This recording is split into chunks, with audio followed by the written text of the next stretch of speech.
గురు పౌర్ణిమ అని అంటే సాయిబాబా గుళ్ళన్నీ బిజీగా ఉంటాయి. మంగళవారం అని అంటే ఆంజనేయ స్వామి గుళ్ళన్నీ బిజీ, శుక్రవారం అని అంటే అమ్మవారి గుళ్ళన్నీ బిజీగా ఉంటాయి, శనివారం అంటే వెంకటేశ్వర. ఇలాగా ప్రజల్లో ఒక పిచ్చ స్టార్ట్ అయిందండి. ఏ పండగలు వచ్చినా దానికి రిలేటెడ్గా ఉన్న గుళ్ళు అంటే ఇంట్లో దేవుడు లేడనా, మరి లేకపోతే అక్కడికి వెళ్ళకపోతే పుణ్యం రాదనా, ఆ రోడ్ల మీద లైన్లు ఏంటో, అసలు ఆ రెడీ అయ్యి ఆ గుళ్ళకెళ్ళవేంటో. నాకైతే నిజంగా అసలు చివరికి ఒక అకేషనల్గానే గుడికి వెళ్దామంటే అక్కడ జనాలను ఏ జనాలను చూడాలో అంత పెద్ద లైన్లో నిలబడాలా చూడడానికి అనిపించి ఇంట్లో లేడదని దండం పెట్టుకుని ఇంట్లోనే ఉండాలనిపిస్తుంది. నేను ఆ భక్తులకు దండం పెడతానమ్మా. ఎందుకంటే ఆ ఉక్కలో, ఆ చెమటలో, ఆ క్యూల్లో అంత పంచి పెద్ద పెద్ద పట్టు చీరలు కట్టుకుని అలంకారాలు చేసుకుని నగలు పెట్టుకుని అలా నిలబడినందుకు వారికో నమస్కారం. నేను చేయలేను ఆ పని, అందువల్ల నేను చేయలేని పని చేసినందుకు నమస్కారం చేస్తున్నా. కానీ ఒక్కటమ్మా, దేవాలయంలో శక్తి ఉంటుంది అనటంలో ఎటువంటి సందేహం లేదు.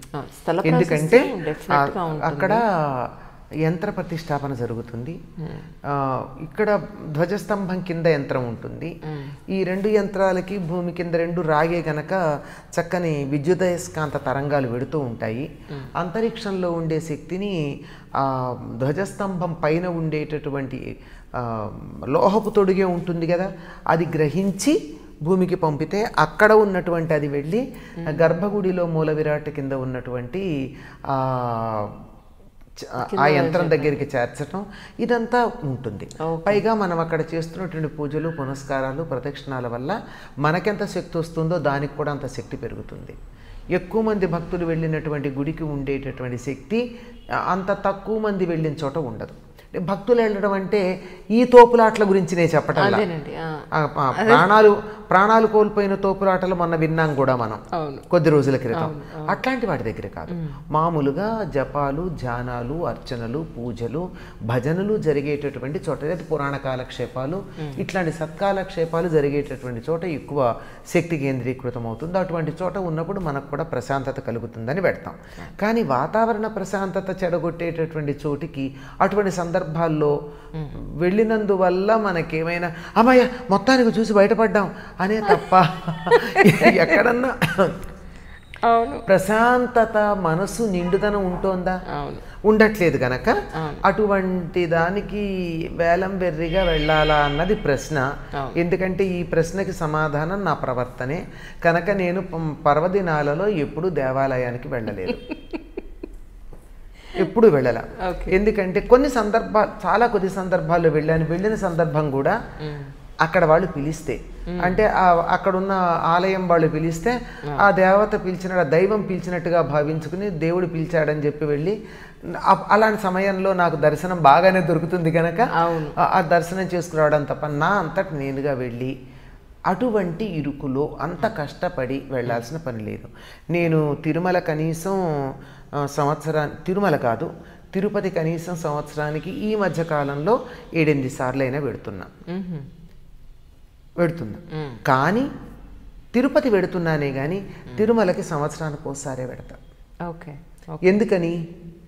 మంచి దర్శనం నాకు ఒకసారి దొరికిన తర్వాత నేను వెళ్ళి మళ్ళీ ఇంకోళ్ళకి అడ్డం పడి ఇంకొక భక్తుడో భక్తురాలో దర్శించుకోవడానికి నేను వెళ్ళి అడ్డం పడడం నాకు అవసరమా? నేను చేసేది పాపం కాదా? జన్మలో మొదటిసారి వచ్చేవాళ్ళు చాలామంది ఉంటారు మారుమూల గ్రామాల నుంచి.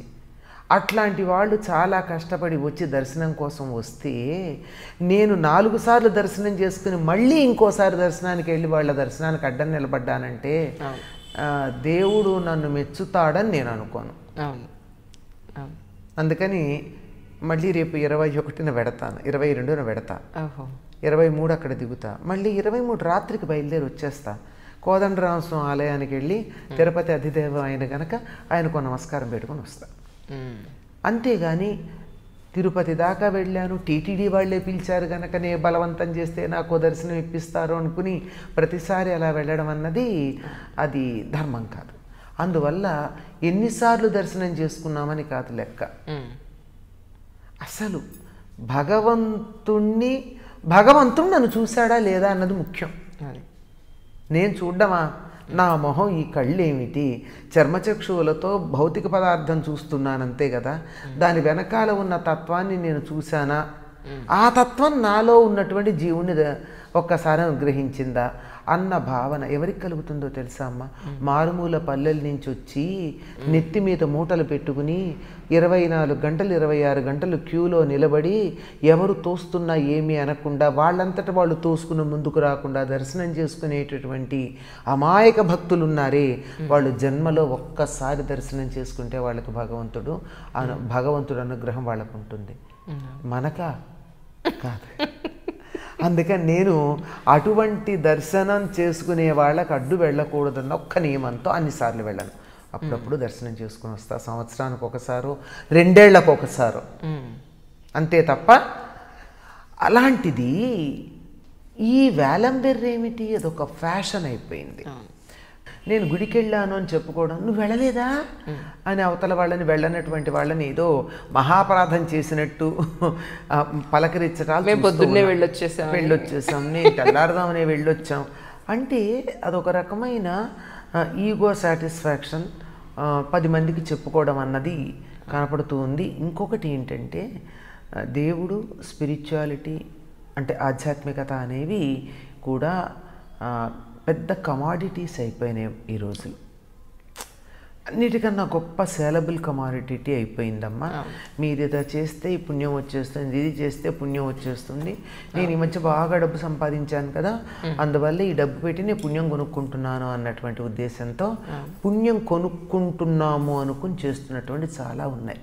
ఒక్కసారి ఆలోచించుకుని ఆ గుడికి వెళ్ళాక నా ముందున్నటువంటి వాళ్ళని తొయ్యకుండా, వెనక వాళ్ళు తోస్తుంటే తిట్టకుండా నేను ప్రశాంతంగా దేవుణ్ణి చూశానా, అది ఆ స్థితి రాకపోయిన తర్వాత పొద్దునో దర్శనం, మధ్యాహ్నమో దర్శనం, సాయంకాలమో దర్శనం, లేదు మీరు అన్నట్టు ఇందాక గురువారం సాయిబాబా గుడి, మంగళవారం ఆంజనేయ స్వామి గుడి, శనివారం వెంకటేశ్వర స్వామి, శుక్రవారం అమ్మవారి గుడి, ఇలా వెళ్ళొచ్చినందువల్ల ఏమి వస్తుంది అంటే ఒకటి వస్తుంది. ఏమిటి అంటే హాయిగా నీకు వాకింగ్ ఎక్సర్సైజ్ జరిగింది, ఆ కాసేపు చెత్త పనులు చేయకుండా గుడికి వెడదామన్న దృష్టితో ఉన్నావు, అదొకటే చాలు. ఏ దృష్టితో వెళ్ళని, ఈగోతో వెళ్ళు, మరో దాంతో వెళ్ళు, గుడికి వెడదామన్న దృష్టితో దేవుడి పేరు తలుచుకున్నావు గనక, మంచిగానో చెడుగానో తలుచుకున్నావు గనక, అసలు తలుచుకొని వాళ్ళకన్నా నయం గనక పర్వాలేదు అని మాత్రమే మనం అక్కడ చెప్పుకోవాల్సి ఉంటుందమ్మా. హలో అందరికీ నమస్తే, నేనే మీ బిత్తిరి సత్తి. ఐ డ్రీమ్ అంటే నా కళల ఛానల్ సబ్స్క్రైబ్ చేసుకున్నారు, నోరు తిరుగుతలేదు. మీరు ఎప్పటికీ ఫాలో కండి. ఆ గంట గుర్తు మీద వస్తే మీకు హాఫ్ డేట్లు అన్నీ వస్తాయి. హాఫ్ డేట్లే వస్తాయా, ఫుల్ డేట్లు వస్తాయన్నా? అన్నీ వస్తాయి కదా, ఆ ఫుల్ డేట్లు వస్తాయంట. మీరైతే గంట గుర్తు కొట్టండి. Hi guys, this is Kartikeya. For more videos, please subscribe to iDream. Hello everyone, this is your Rahul Sipligans. For more videos, please do subscribe iDream. For more updates, please subscribe iDreams. Hi, this is Director Bobby. Please subscribe to iDream. For more videos, please subscribe to iDream. Hi, this is Nikki Tamboli. Do subscribe iDream. For more videos, subscribe to iDream. Please subscribe iDream. నేను మీ అలీ రజా. For more videos, subscribe to iDream. Do subscribe iDream. Please subscribe to iDream.